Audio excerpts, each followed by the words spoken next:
자, 이번 시간에는 인공지능의 이해, 특히 인공지능이라는 용어가 무엇을 얘기하는지 좀 자세하게 한번 살펴보는 시간을 갖도록 하겠습니다.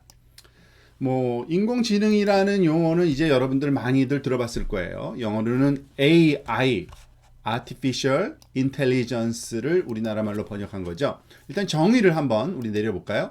보통 인공지능이라는 정의는 인간 지능과 유사한 기능을 가진 그 기계를 얘기를 하는 겁니다. 그리고 그 기계뿐만 아니라 그러한 장치들, 인공적인 장치들이 가지는 지능을 연구하는 그런 학문 분야도 우리가 보통 그 인공지능이라고 얘기를 하고요.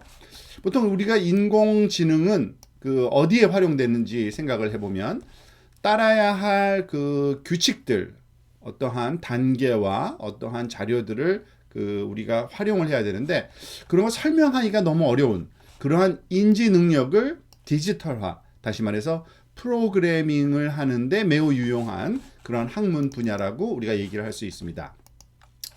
우리가 인공지능이라는 말을 하면은 사실은 그렇게 단순한 그런 인공지능을 얘기하는 것이 아니라 굉장히 다양한 인공지능의 뜻이 있습니다. 그 차례차례 하나씩 발전 단계 과정별로 한번 살펴보면 다음과 같습니다. 우선 첫 번째, 약한 인공지능이 있고요. 그것보다 좀 센 강한 인공지능, strong AI라고 부르죠. 그리고 그것보다 더 강한 것, 초인공, super AI라고 부르는 인공지능이 있습니다. 이것들이 발전 단계입니다.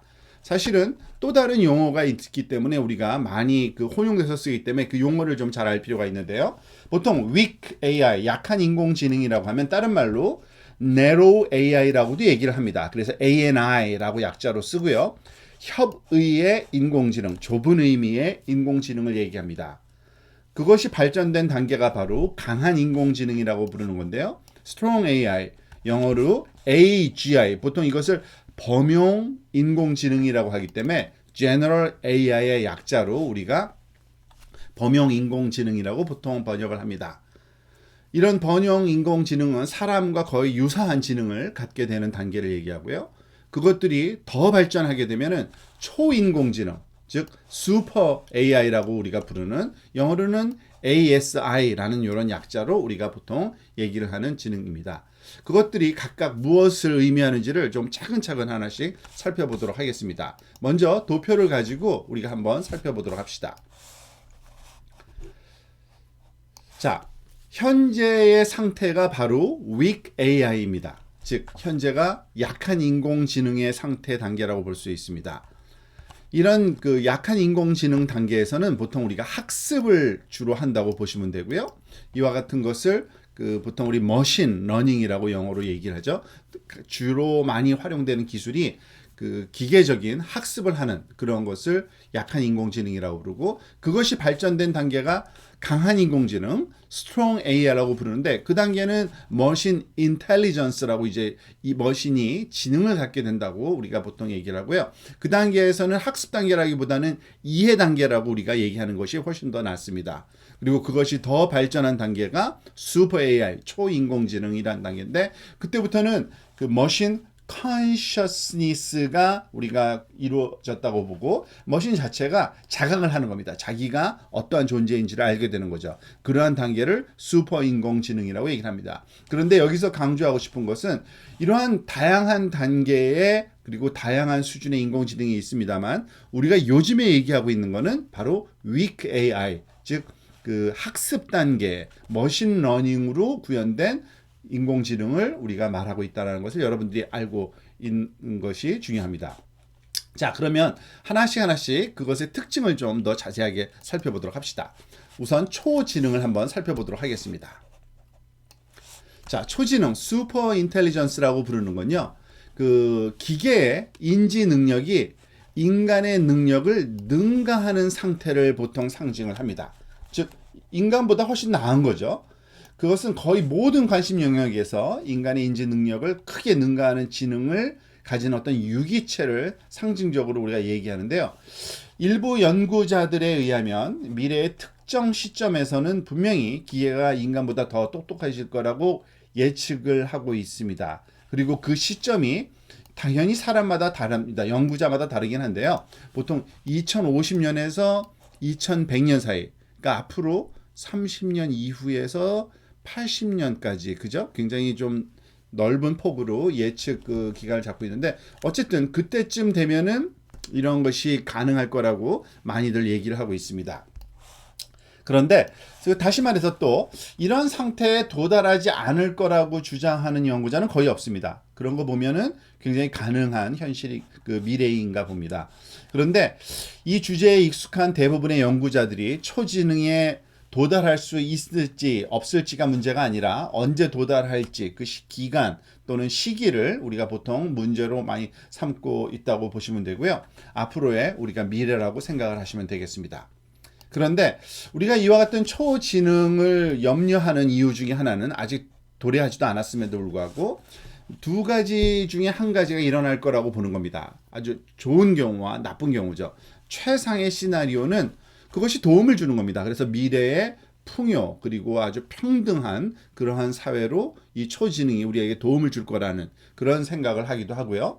최악의 시나리오는 뭐냐면 우리가 영화에서 많이 보죠. 특히 가장 유명한 영화 중에 하나가 터미네이터인데, 즉 그 초지능 자체가 선하지가 않고 악하다고 생각을 하는 겁니다. 그래서 인간이 자기들의 목표 달성에 방해가 될 경우 인간을 제거해야 되는, 그래서 인류의 멸종으로까지도 이어질 수 있다라고 많이들 사람들이 예측하고 있다고 보시면 되겠습니다.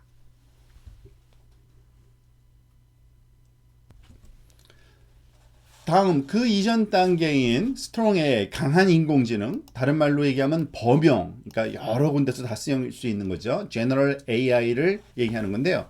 이런 강한 인공지능, 범용 인공지능의 정의는 기계가 인간과 동일한 인지 능력을 가지는 상태를 얘기합니다. 그리고 뭐 연구자들마다 논쟁이 있습니다만 범용 인공지능에 도달하는 시점에 대해서요. 보통 2045년 앞으로 굉장히 짧으네요. 25년 안에 이러한 그 기술에 우리가 도달할 거라고 예측을 하는 사람들이 많습니다.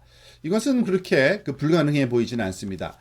지능은 그 변화하는 환경에 더 잘 대처하기 위해서 유기체가 효과적으로 적응할 수 있는 능력과 밀접한 관련이 있는데요. 다시 말해서 적응이라고 하는 것은 자기 자신을 변화시키는 것뿐만 아니라 환경 또한 변화시키는 것을 의미합니다. 그런 그 상황에 따라서 적응해 나가는 그런 지능을 얘기를 하는데요. 그런 특징에는 이런 것들이 있습니다. 이것은 인간이 갖고 있는 지능의 특징을 얘기하는 것과 똑같습니다. 즉 학습 능력, 그리고 기억, 그리고 추론 및 추상화, 그리고 문제 해결, 그리고 발산적 사고와 또는 거꾸로 된 수렴적 사고, 그리고 감성 지능 또는 생각하는 속도 등등 사람이 갖추고 있는 그 모든 그 지능적인 그 기능을 얘기를 하는 겁니다. 그 모든 것을 갖추는 거죠. 그렇지만 또 이것도 우리가 조금 너무 앞서가고 있는 건 사실입니다. 현재 우리가 사용하고 있는 모든 기술, 그런 도구로는 절대 범용 AI에 도달할 수는 없습니다. 새로운 기술적인 도약이 나타나야지만 가능한 그러한 그 인공지능의 발전 단계라고 이해하시면 되겠습니다. 자, 마지막으로 그 현재 우리가 그 갖고 있는 인공지능의 단계, weak AI, 협의의 인공지능, narrow AI라고도 얘기를 한다 그랬죠. 이것을 보통 약한 인공지능이라고 하는데, 즉 이 약한 인공지능의 특징은 이겁니다. 매우 구체적인 사용 사례에 중점을 두고 있습니다. 그리고 이는 현재는 보통 심층 신경망이라고 부르는, 영어로는 Deep Neural Network이라고 부르는 그 기술이 사용되는데요. 매우 특정한 목적을 위해서 훈련되어 있습니다. 따라서 AI는 훈련된 이벤트만 처리할 수 있는 거죠. 훈련한 것만 할 수 있다고 보시면 됩니다.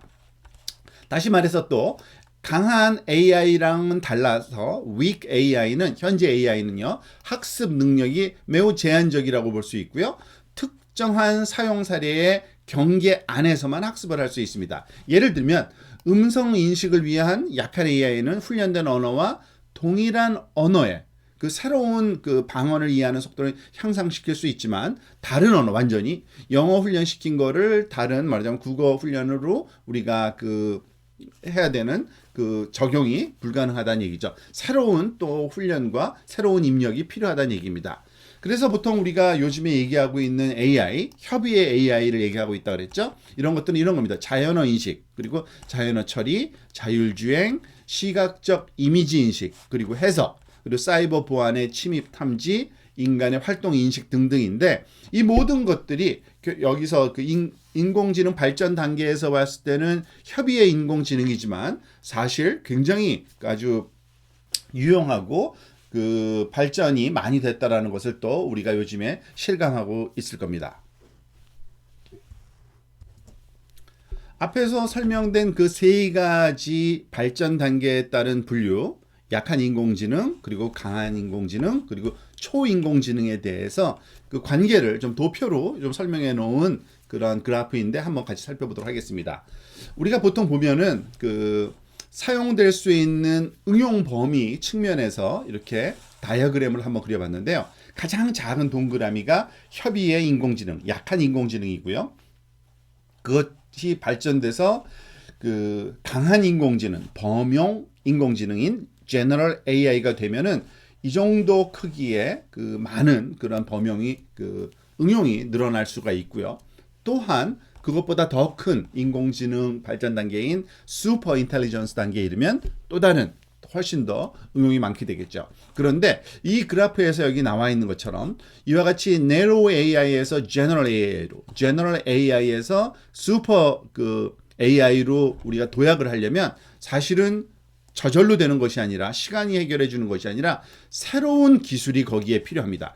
그 현재 단계에 사용되고 있는 사실은 그 뉴럴 네트워크라는 그 기술이 주로 사용되고 있는데요. 윅 AI에서는 그것만 가지고서는 제너럴 AI를 이룰 수 없고요. 이 제너럴 AI가 그 당시에는 어떠한 기술이 있을지 모르지만 그것보다도 더 강한, 더 그 나은 기술이 그러니까 개발이 되어야지만 우리가 그 슈퍼 AI로 도달할 수 있습니다. 또한 각 도약마다 사용 사례가 기하급수적으로 늘어날 겁니다. 즉 모든 그 생활 자체에 큰 변화를 이룰 겁니다.